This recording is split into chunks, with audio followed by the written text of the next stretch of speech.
today. The magic of these apps is combining their rich interactive visuals with the power of ChatGPT. Let's start with Coursera. Let's say I don't spend enough time thinking about machine learning at work and I want to learn more. I can ask the Coursera app in ChatGPT to help me learn more about this. I can say, Coursera, can you teach me something about machine learning? Since this is my first time using Coursera in ChatGPT, I'll need to consent to connect. The next time I use it, I'll be able to dive in immediately.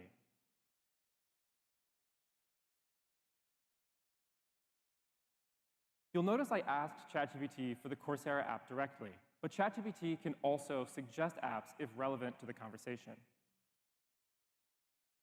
Apps in ChatGPT, by default, are displayed inline and can support anything that you can render on the web, like this video shown here. Apps SDK also supports picture-in-picture or expanding to a full-screen layout. So now that I have my course up, let's play the video. Playing the video immediately pins it to the top of my screen, which is really helpful for something like Coursera because you can access your conversation while watching the video. Let's skip ahead a little bit and say I want to go a little bit deeper on something mentioned in the video. I can ask ChatGPT, can you explain more about what they're saying right now? Apps SDK provides an API to expose context back to ChatGPT from your app, ensuring that the model always knows about exactly what your user is interacting with. We're calling it talking to apps, and it's really part of the magic here. I'm super excited about how learning with ChatGPT, one of our top use cases, is continuing to get better. And with apps and the Apps SDK, you can unlock richer educational experiences for users around the world. So here, ChatGPT responded and explained that the instructor is talking about data preparation steps before training a machine learning model. And then it breaks it down in simple terms for me. I don't need to explain what I'm seeing in the video. ChatGPT sees it right away. So here, I was able to connect to Coursera's app, discover and start playing a course, and directly engage with the video through text, all within my existing ChatGPT conversation. Pretty cool.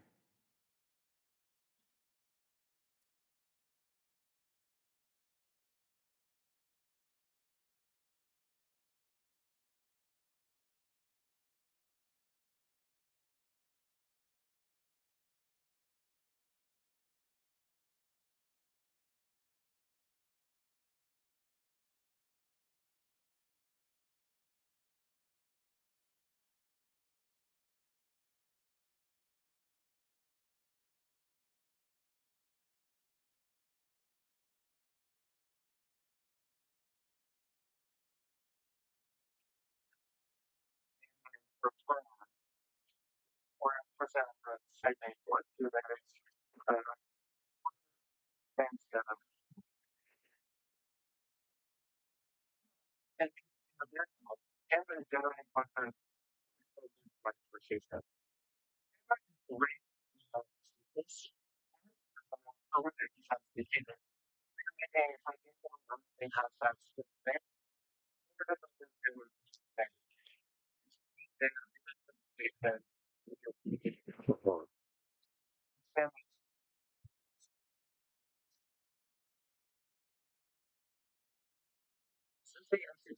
It's really going to examine what you do is a resource and which is to them, and to be able to activity is a web and mobile. You can see this on right now, so we're experiencing all of my kids. This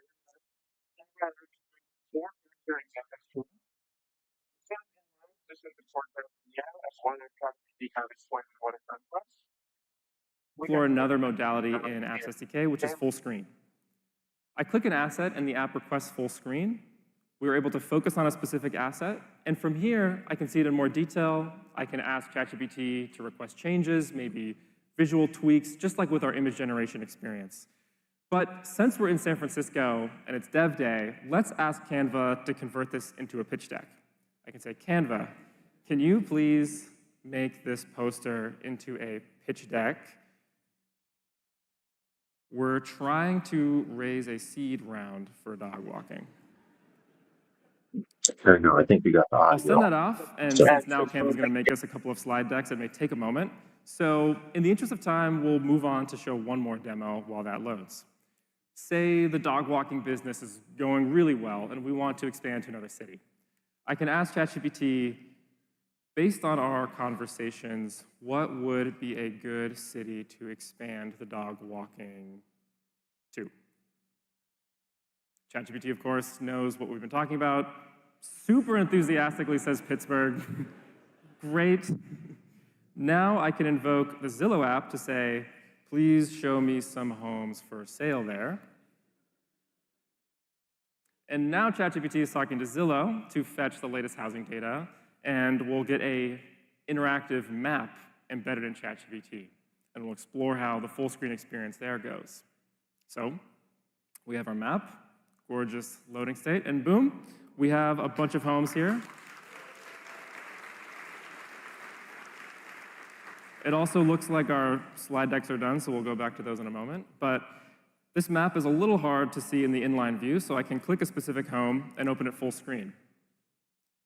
And now we have most of the Zillow experience embedded in ChatGPT. You can request a tour, all the actions that you would expect from Zillow.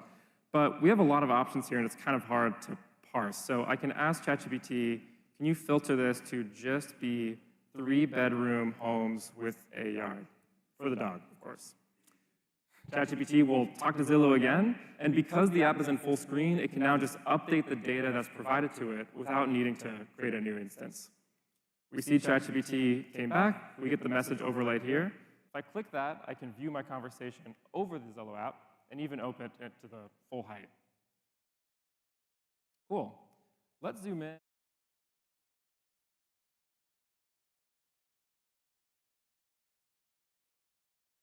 ChatGPT.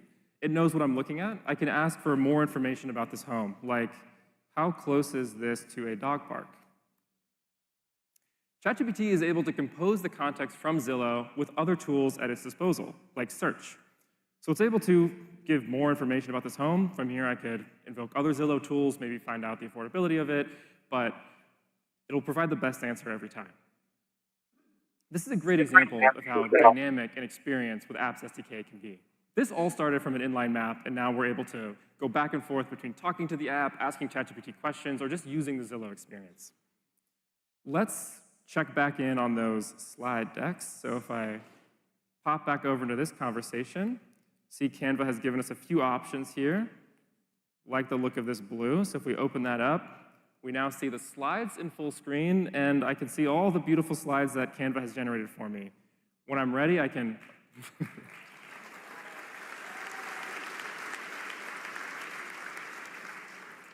Just like the posters, I could ask for follow-up edits, and when I'm ready, I can open this in Canva to get the real slides out and hopefully close the seed round. So there it is, the magic of apps and ChatGPT, conversations that unite the intelligence of ChatGPT with your favorite products, resulting in truly novel experiences. I'm so excited to keep building this with all of you. Can't wait to see what you do with it. Now,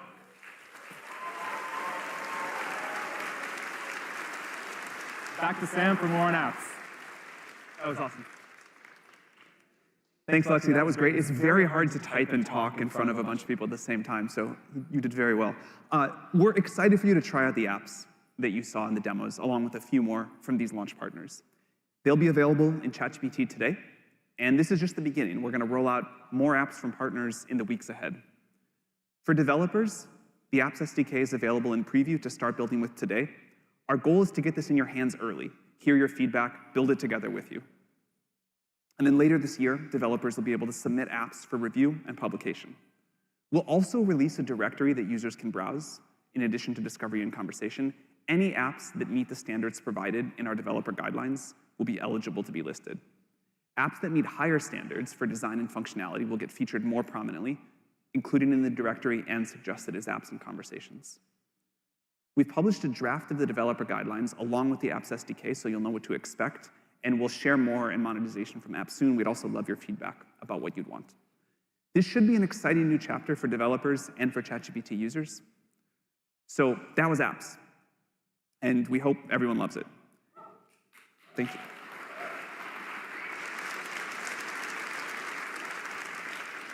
So next, we want to talk about building agents and how we're going to make this simpler and more effective. AI has moved in the last couple of years from systems that you can ask anything to systems that you can ask to do anything for you. And we're starting to see this through agents, software that can take on tasks with context, tools, and trust. But for all the excitement around agents and all the potential, very few are actually making it into production and into major use. It's hard to know where to start, what frameworks to use, and there's a lot of work. There's orchestration, eval loops, connecting tools, building a good UI. And each of these layers adds a lot of complexity before you know what's really going to work. Clearly, there's a ton of energy, and the opportunity is very real. So we've talked to thousands of teams, many of them in this room, who are building agents to reimagine how work gets done. And we've asked what we can do to make agents much easier to build. So today, we're going to launch something to help with that. The goal here is something for every builder that wants to go from idea to agent faster and easier. So we're excited to introduce a new thing called AgentKit. AgentKit is a complete set of building blocks available in the OpenAI platform designed to help you take agents from prototype to production. It is everything you need to build, deploy, and optimize agentic workflows with way less friction. Our hope is that everyone from individual developers to large enterprises will get a lot of value from this. And we'll talk about a few of the core capabilities now. So the first one is Agent Builder. This is a canvas to build agents. It's a fast visual way to design the logic steps, test the flows, and ship ideas. It's built on top of the Responses API that hundreds of thousands of developers already use. So most of you who have used our platform before should be familiar with the foundation. The second thing is ChatKit. We've heard this one loud and clear, and we're making it easy to bring great chat experiences right into your own apps. You get a simple, embeddable chat interface that you can make your own. You can bring your own brand, your own workflows, whatever makes your own product unique. And you can see in the video here how chat can work across each agent node and call on tools to form the best response. And then finally, evals for agents. We're shipping new features dedicated to measuring the performance of agents. You get trace grading to help you understand agent decisions step by step. You get data sets, so you can assess individual agent nodes. You get automated prompt optimization. And you can even now run evals on external models directly from the OpenAI platform. This is all the stuff that we wished we had when we were trying to build our first agents. And of course, agents need access to data. So with OpenAI's connector registry, you can securely connect agents to your internal tools and third-party systems through an admin control panel, while keeping everything safe and under your control. So let's look at a couple of examples. Albertsons runs over 2,000 grocery stores across the US. More than 37 million people shop there each week. And each store is like its own little economy. Managers have to make all these constant decisions, tweaking this promotion or that product mix, resetting the displays, working with a bunch of vendors. It's like a lot of stuff. So Albertsons built an agent using AgentKit. So now imagine a situation where sales are unexpectedly down for ice cream, down 32%. Before, this would have kicked off a long process of reporting. There'd be spreadsheets and meetings, a lot of panic. They sell a lot of ice cream, very important to them. Now an associate can just ask the agent what's going on. The agent will look at the full context of everything it can discover, seasonality, historical trends, external factors, and it'll give a recommendation. Maybe it's time to adjust the display or to run a local ad. So let's take a look at another agent. HubSpot is a customer platform used by hundreds of thousands of organizations around the world. And they used AgentKit to improve the responses of Breeze, their AI tool, using the custom responses widget. So in this example, a HubSpot customer called Luma Plants gets a question about why a plant is not doing so well in Arizona. It then uses the Breeze assistant to search its own knowledge base, look up local treatments for the state's low humidity, pulls in policy details, and puts everything together. It then offers multiple ideas and a recommendation. So this is how we imagine intelligence working across many different sources, all operating together to deliver smart, useful answers to customers. And it's a great example of the thing that you can build with AgentKit. We have a bunch of great agent launch partners that have already scaled agents using AgentKit. And it's available to everyone starting today. So let's do a live demo, and I will pass it off to Christina.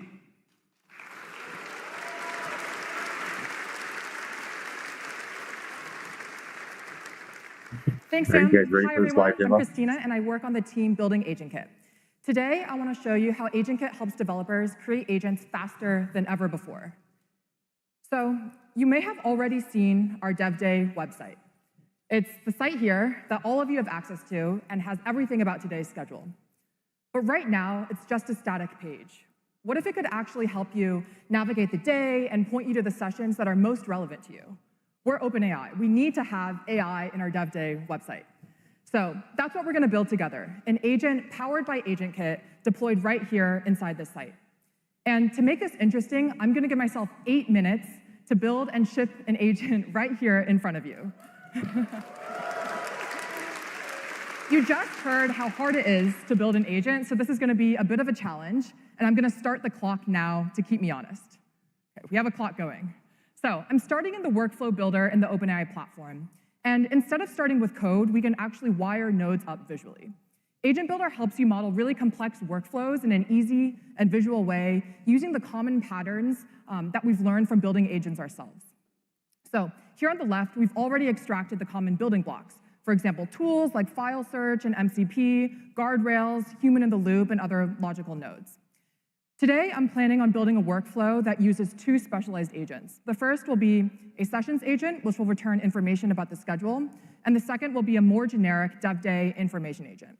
So I'm starting off with a categorizing agent to just help route and categorize the type of message coming in, whether it's asking about a specific session or something more generic.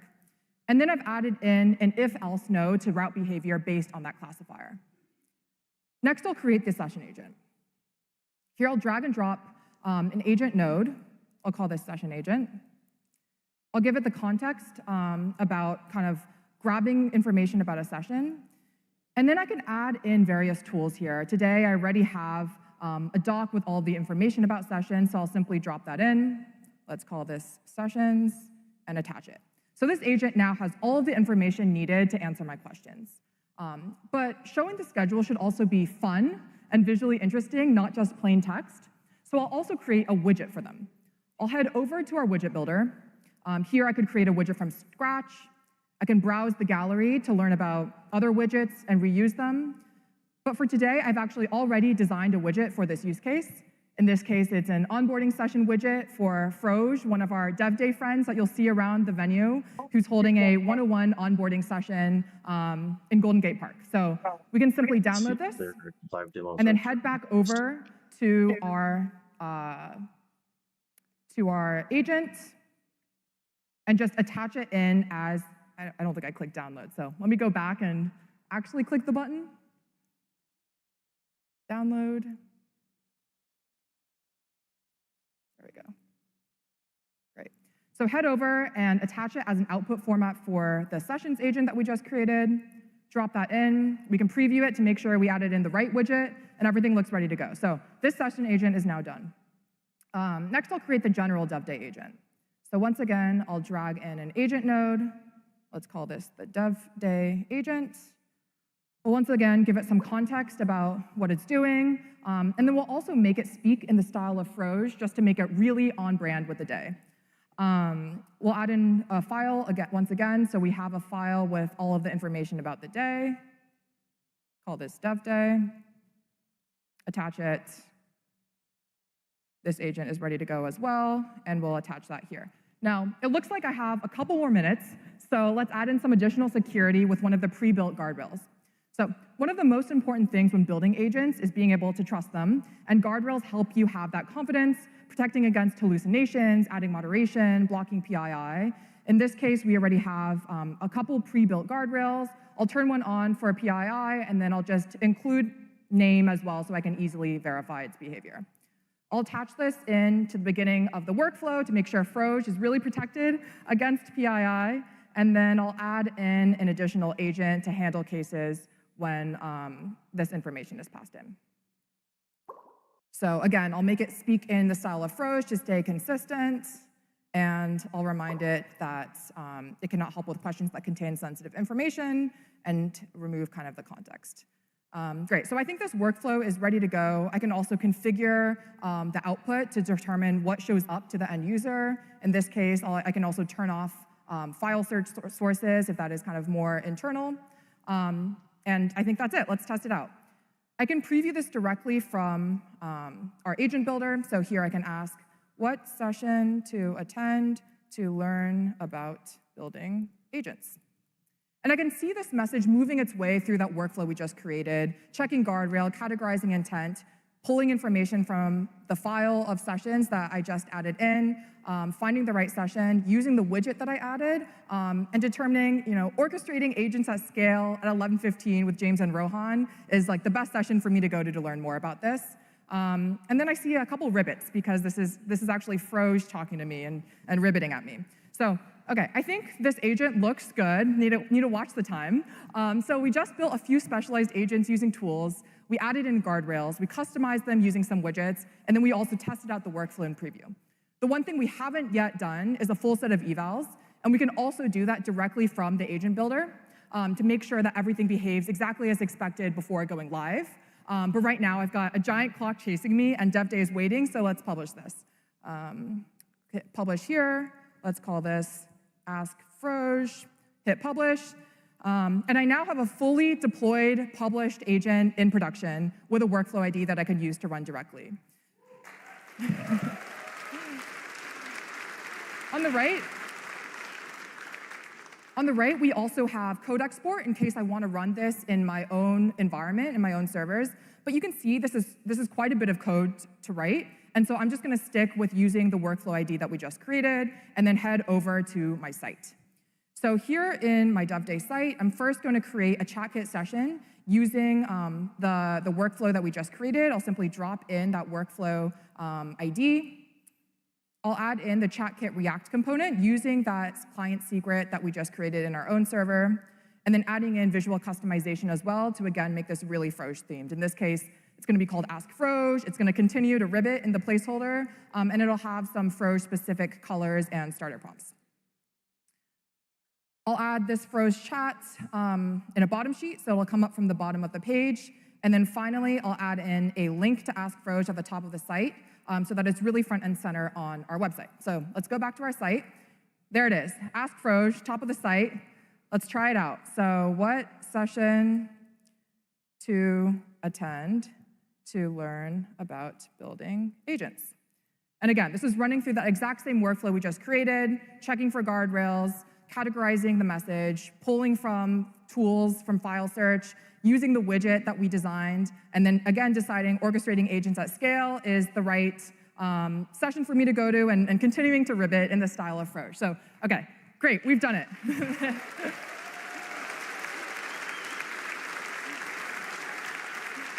The agent is ready. We can stop the clock. The agent is ready with 49 seconds to spare. And I can keep iterating on this agent directly in the visual builder and also deploy these changes directly to my site without making any code changes at all. This includes adding new tools, adding new widgets for other use cases, adding new guardrails, and I can even wire it up to client-side tools to take actions directly in my website. So in just a few minutes, we've designed an agent workflow visually. We added in some tools and widgets, we previewed it, we deployed it, we tested it, and now you all can use it. This is actually live now in your dev day site. You can tap your badge, and you should be able to see it and use it and find the sessions that are best for you. So we're looking forward to using it and meeting Froge, and also seeing all of the new experiences that you'll now be able to build using AgentKit. Thanks, and back to Sam.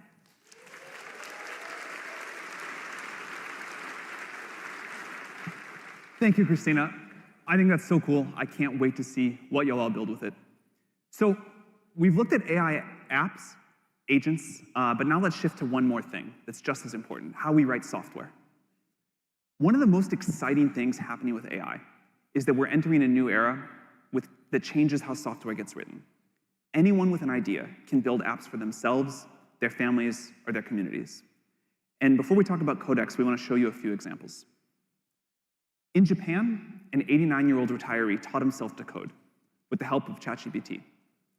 He's now built 11 iPhone apps for elderly users. He's turning a lifetime of wisdom into tools that help others live more independently. In Spain, Pau Garcia and members of domestic data streamers are helping people reconnect with memories using ChatGPT image generation, and Sora. At ASU, med students needed a better way to practice the kinds of difficult human conversations they'll have as doctors. So they built a virtual patient app with our models, where they can try, fail, and get better before they step into a real exam room. And at Versailles in France, visitors can now walk the palace and talk to it. They built an experience where you have a live discussion with art and sculptures with our real-time API. History becomes a conversation. It's awesome to see what people are building, and this is why we're so excited to give developers even more tools to build faster. So, earlier this year, we launched a research preview of Codex, OpenAI's software engineering agent, built to work alongside developers and speed up how software gets created. Since then, Codex has become very loved and grown into a much more capable collaborator. It works everywhere you code now, your IDE, the terminal, GitHub, and in the cloud. Your ChatGPT account connects everything so you can move your work seamlessly between your tools. We've released a ton of new features for Codex, and it now runs on the new GPT-5 Codex model, a version of GPT-5 purposely trained for Codex and agentic coding. This model is better at tasks like code refactoring and code review, and it can dynamically adjust its thinking time for the complexity of the task. Developers love this new model, and the Codex usage has gone up really fast. One of our key metrics for looking at this is daily messages, the number of tasks and conversations that developers have with Codex each day. Since early August, daily messages are up 10x across Codex. And this rapid usage has also helped GPT-5 Codex become one of our fastest growing models ever. Since its release, we have served over 40 trillion tokens from the model. Internally, at this point, Codex is everywhere we build. Almost all new code written at OpenAI today is written by Codex users. Our engineers that use Codex complete 70% more pull requests each week, and nearly every OpenAI PR goes through a Codex review. And from that, people get more depth than they'd expect, even from a very senior engineer. Starting today, Codex is officially out of research preview and into GA. And while, thank you.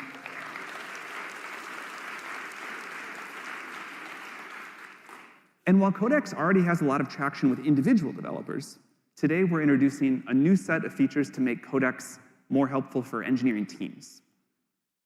First, we have a Slack integration. This has been very much requested so that you can ask Codex to write code or answer questions directly from team conversations in Slack. Second, a new Codex SDK so that you can extend and automate Codex in your team's own workflows.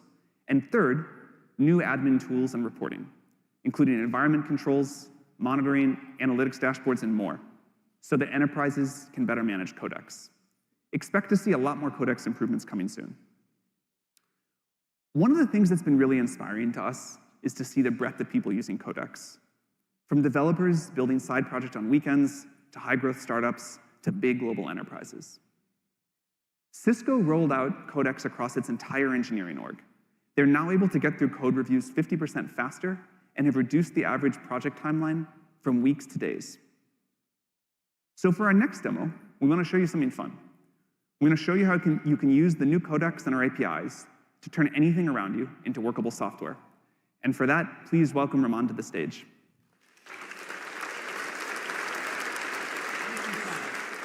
Good morning, everyone. Last year, we built an iPhone app from scratch, and we even programmed a mini drone live on stage using O1, our first reasoning model. It was kind of vibe coding before we even had a name for it, frankly. But the progress since has been incredible. Codex is now a teammate that understands your context, it works alongside you, and it can reliably take on work for your team. And we thought about how do we best show you all of the cool things that Codex can now do. We had a lot of ideas. But one that we kind of kept coming back to is, what about building something that we could all experience and see together here in this room right now? So that's our challenge. If you look up here, some of you might notice a camera that's mounting above the stage, and I thought maybe we could start there.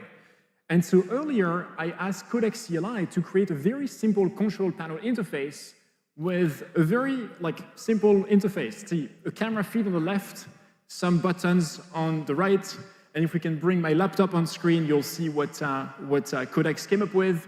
Initially, it did it really well, but then I also added the Figma branding from the Dev Day event so it could pull the exact colors and components to actually render it perfectly matching our design.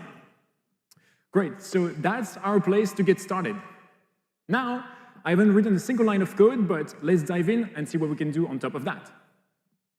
Now, switching over here to, we're going to skip this version. Skipping over here to my terminal, which wanted to update, I'm sure you can see like we have Codex CLI. It's logged in with my ChatGPT account, and it's powered by GPT-5 Codex, our net new model that Sam mentioned. Now, let's start by asking this question that I'm sure many of you have not asked a coding agent before. How to control a Sony FR7 camera in Node. And honestly, I did not know how to get started. I saw there was a C++ SDK, and I thought maybe like Codex, we want to use that and turn it into JavaScript. But then it had a much better idea than that. I realized that there's a Visca protocol apparently to control these cameras. So, as you can see, Codex can respond pretty fast for questions like this. And this all seemed promising to me. So basically, I went ahead and I typed this script over to Codex to completely scaffold an integration using the Visca protocol and wire it up to that control panel. Now, Codex is becoming harder and harder to demo, by the way, because it can really work tirelessly on your task. I've seen it work for up to 7 hours on the very big refactoring, for instance, and get it right, which is pretty outstanding. Here, if we switch over, and if we scroll back up, it updated its plan along the way, wrote a lot of code and everything, and this was the final result. As you can see on the screen, it worked for over 13 minutes on that one task, but it did everything I wanted it to do. So let's take a closer look. If I jump over to VS Code now, you can see on the right side of the screen, we also have our Codex integration in the IDE. And these are the files that the Codex CLI came up with for the camera control. So you can see it built a node server. It also figured out all of the UDP packets to send to this camera. Imagine the time it would have taken me to actually learn this protocol. That's over 30 years old, by the way. Codex even figured out that there was like some very specific headers to send for this particular camera. All right, so with these UI components now wired up, the server's running, so we can take a quick look and try this. So here, if I turn on the camera, there we go, we have the camera. That's all of you, awesome. And let's try the controls. Boom, I can actually control the camera now from this interface. It's pretty cool. All right, but controlling with buttons is nice, but I think we can do something better. So I'm gonna try to send another task, but live this time inside our IDE extension. So check this out. Wire up an Xbox wireless controller to control the camera. So I'm going to send this one right now. I was backstage earlier, and I found this Xbox controller. I wasn't sure who was playing back there, but I thought this could be something we could try. So we're going to leave it here. And as you can see now, like Codex made a plan. Apparently 3 tasks have to be completed. It's now exploring the file. It's figuring out how to wire up this gamepad. And what's interesting here is you can see in the IDE, we also have this concept of auto-context. And what that means is that your prompts can be pretty short because Codex will kind of understand your intent. It will see like the recent files that you've used and really kind of adjust accordingly. So as you can see, we're now at task number 2. This one will probably take another minute or so we'll leave it run in the background. So in the meantime, what else could we do? Well, I thought one exciting interface is voice. So to save us a few minutes, I've already asked Codex to integrate with our real-time API and our agents SDK. And I wanted to wire up all of this into the app right here on this green little dot at the bottom right of the screen. But what's great about the real-time API is that it brings natural speech-to-speech into your app, but it also connects to any MCP server in the context of that conversation. And so that really got me thinking, what else could we show you in this room and turn into an MCP server? And then I thought, wait, we have a lighting system, so maybe we could wire up the lighting system of the venue over to an MCP server. So let me check out this task that I sent to Codex, but this time in Codex Cloud. So you can see here my prompt. I asked Codex to wire up this MCP server for this very specific model of lighting system. I gave it like the reference docs that I found, and I gave it the exact interface that I wanted to have for my UI to work. But what's fascinating to me is like if you look at the logs, for instance, like that's really the magic of the agentic behavior of Codex. Like I could have asked a teammate to do that, but because the task was very specific, now Codex is my teammate. And if you look at how it went through the process, it actually figured at some point that it needed to kind of find new information about command 8 to move forward. So then it went ahead to fetch the GitHub docs again to kind of really like operate and call tools along the way. And that's really the magic of GPT-5 Codex. You can really let it go off, do some complex tasks, and you'll see this like agentic behavior emerge. And then after that, I did one more turn to actually ask Codex to like include the README information so I can understand how to run it. And sure enough, here is my MCP server. Now, going back to VS Code, what's also very interesting, sounds like the Xbox task just finished. We'll see that in a moment. Awesome. And now going back here, you can see that you have all of your local, but also your cloud tasks right here inside the VS Code extension. So if I click on the build MCP server, for instance, this is the task I just showed you on Codex Cloud.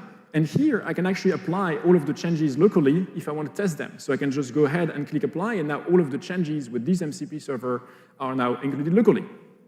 Now, I didn't want to let you watch me do npm install here on stage, so I just took that MCP server already and I started to install all of the dependencies to make it run. So let's now put all of that to the test. But first of all, if we go back to our app right here, let's see if we can actually control this camera now with this Xbox controller. There we go, it works. That's pretty awesome.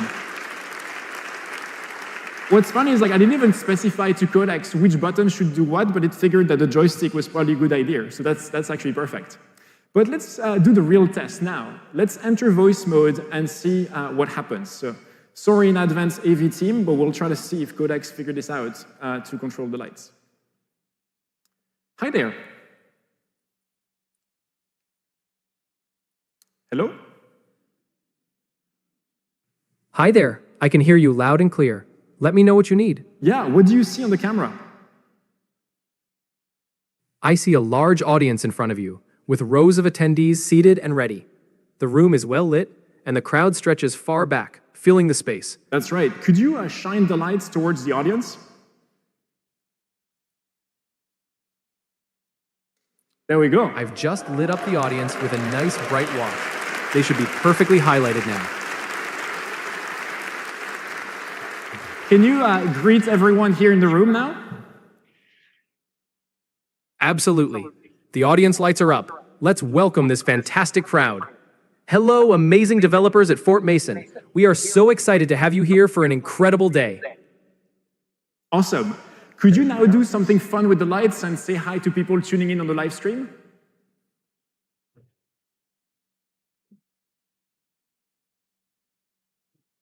We've got the fun lights rolling now, some dynamic, colorful effects in motion.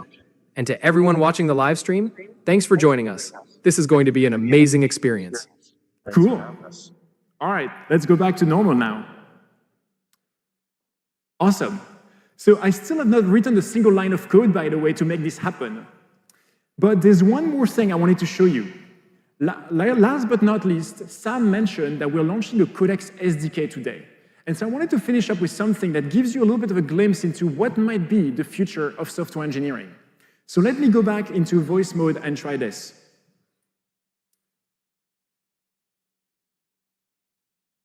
Hi, could you ask Codex to show a credits overlay like at the end of the movie, but this time the cast is all Dev Day attendees?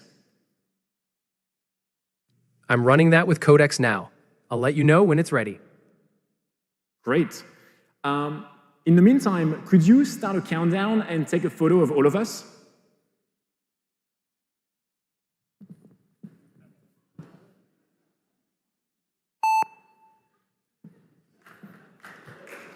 Oh, and there we go.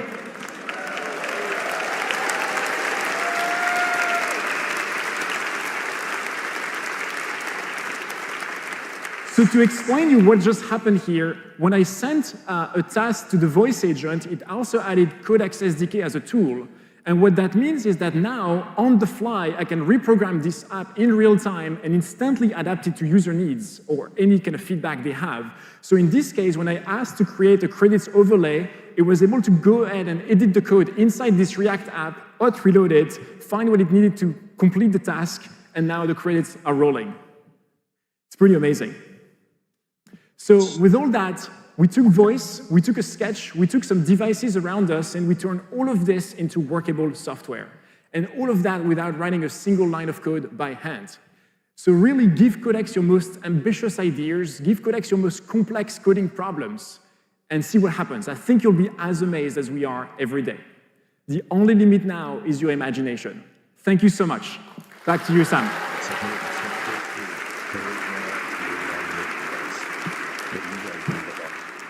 Thanks, Ramon.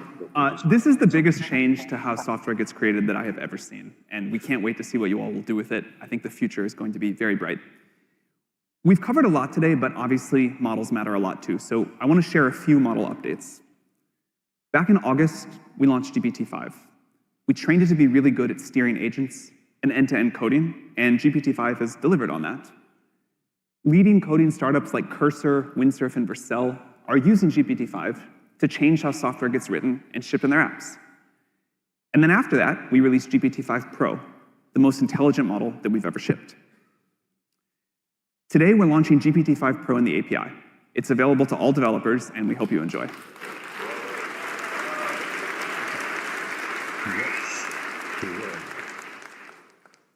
GPT-5 Pro is great for assisting with really hard tasks, domains like finance, legal, healthcare, and much more, where you need high accuracy and depth of reasoning. We're also releasing a smaller voice model in the API with GPT Real-Time Mini. It is smaller, 70% cheaper version of the advanced voice model we shipped 2 months ago with the same voice quality and expressiveness. Personally, I think that voice is going to become one of the primary ways that people interact with AI, and this is a big leap towards that reality. Now I want to shift gears and talk about what's new for creators. And this has been a hotly requested one, so we hope you'll like it. We've been seeing incredible work from filmmakers, designers, game developers, educators, and more, using AI as part of their creative process. Today, we're releasing a preview of Sora 2 in the API.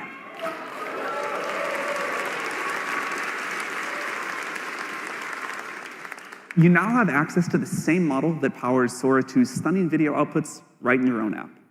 One of the biggest jumps that we've made with this model is how controllable it is. You can give it detailed instructions, and it holds onto the state while delivering results that feel stylized, accurate, and composed. For example, you can take the iPhone view and prompt Sora to expand it into a sweeping cinematic wide shot. But one of the most exciting things that we've been working on is how well this new model can pair sound with visuals. Not just speech, but rich soundscapes, ambient audio, synchronized effects that are grounded in what you're seeing. So here's an example in this kayak video.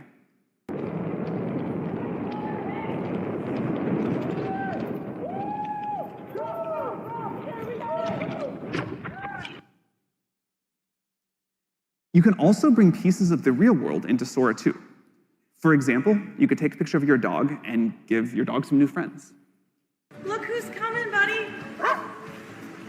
Here they all are. Good pups, come on. That's it, everybody together. Happy dogs. Wow. So Sora 2 is also great for concept development. You can just describe a general vibe or a product, and Sora will give you a visual starting point. So here, we're going to use it to generate concepts for an e-commerce ad. When your new place feels like a blank canvas, find the pieces that make it yours. Browse, customize, and check out in minutes. Delivered fast to your door.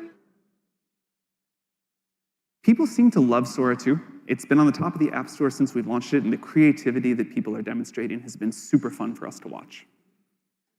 We hope that now with Sora 2 Preview in the API, you will generate the same high-quality videos directly inside your products, complete with the realistic and synchronized sound, and find all sorts of great new things to build. Just like our other modalities, it's built for flexibility. You get to control video length, aspect ratio, resolution, easily remix videos. Mattel has been a great partner working with us to test Sora 2 in the API and seeing what they can do to bring product ideas to life more quickly. So one of their designers can now start with a sketch and then turn these early concepts into something that you can see and share and react to. So let's take a look at how this works.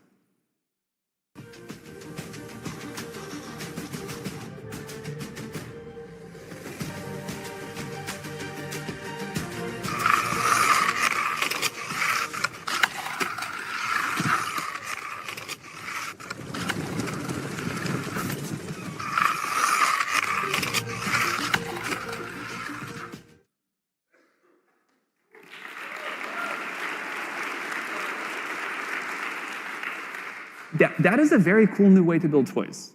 And it's incredible to watch with AI how fast ideas can turn into shareable, workable designs. So we're excited to see what else you'll come up with as you use Sora 2 in your own products. We hope that today gave you a few ideas of new things to build. We want OpenAI to be a great platform for this new era of building. We think things are going to get pretty incredible pretty soon. All of our announcements today are aimed to support you in this work. The Apps SDK for building native apps inside of ChatGPT. Agent Kit, so you can deploy agents wherever you'd like, easily and with more confidence. A more powerful codex, changing the way software gets written, helping your team ship faster. And new models in the API, GPT-5 Pro, Sora 2, and Real-Time Mini that expand what's possible. We're watching something significant happen, I think. Software used to take months or years to build. You saw that it can take minutes now. To build with AI, you don't need a huge team. You need a good idea, and you can just sort of bring it to reality faster than ever before. So thank you all for being here, and thank you for building. Our goal, one second, I'm almost done. Our goal is to make AI useful for everyone. And that goal won't happen without all of you. So we're very grateful that you're here to build with us. And also a huge thanks to the team that made today possible. A huge amount of work went into this. And there's a lot more happening throughout the day. So enjoy the sessions, and we'll see you later. Thank you very much.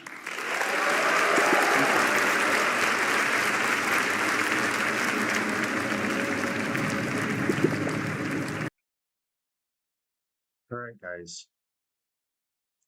right, guys, so here's the thing. Let's cut that. Now, the thing is this, guys. This is what we just developed just recently. It still, has a little bit of work to do, but it is there. And check this out right here.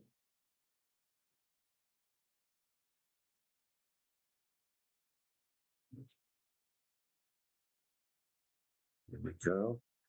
We're going to log in right now. I'll tell you exactly what this is all about. This is amazing. So we're going to go here. You go to ReimaginePhotos.app right up here. And you basically sign up or log in. We've already created our account, so we're just going to log in. And once you log in here, essentially, you add your image below to begin remastering and reimagining your image using the state-of-the-art predefined Nano Banana AI image editing presets. So if we upload an image here, let's go here. We will. Let's see.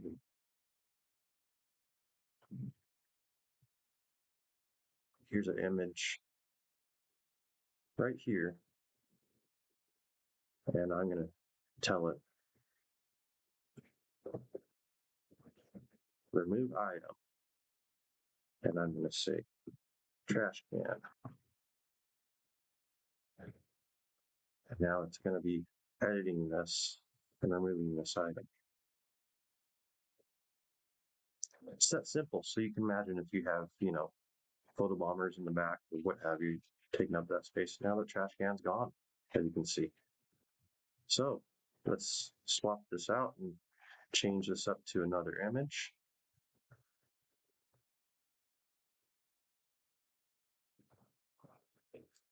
This is of my wife and I at Disneyland. And I'm going to say, let's turn this into a character plushie toy.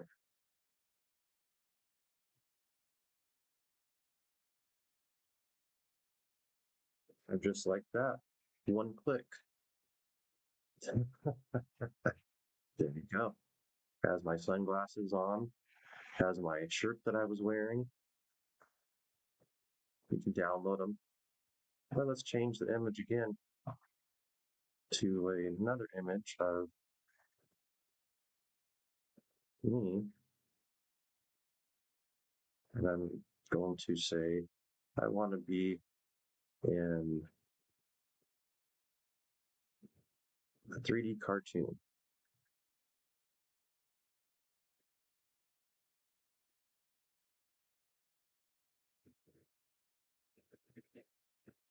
And there you go. Has my shirt still the same and everything, and all the background the same, but put me into it as a 3D cartoon. So there you have it, guys. You guys need to go over to ReimaginePhotos.app and check out this new app that I just developed. You get 10 free credits to start. So head over there, ReimaginePhotos.app.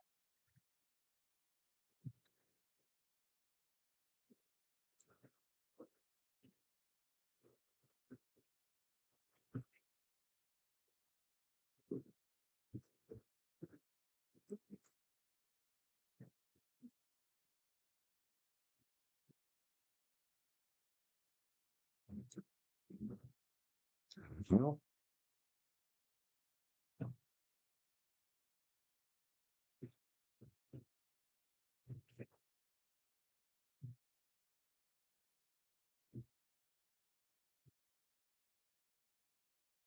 all right. Here you go, guys. There you go. ReimaginePhotos.app. Check it out. Sign up, grab your 10 free credits, sign up for more. Very inexpensive. And I'm telling you, you don't have to know any kind of specific prompting to get the Nano Banana to edit your images perfectly. We've already designed preset prompts. You can also do custom ones if you'd like to add specific integrations, but you can do things like, for instance, I'll show you another one here. We're going to change this image up, and I will use this image here, and I'm going to say that I want to have it be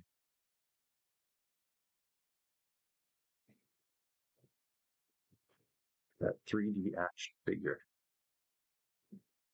Because that's all the trend right now, wearing yourself into a 3D action figure. So there you go. Boom. Check that out. Gives you the box, gives you the schematic on the computer behind you, and I'm in as a 3D action figure. Look at that detail. It even has the fact that I needed to shave that day. So there you go, guys. ReimaginePhotos.app. Check it out for yourself. Thanks for joining us for this OpenAI Dev Day 2025, and we'll see you tomorrow. Thanks for watching Useful AI Hacks.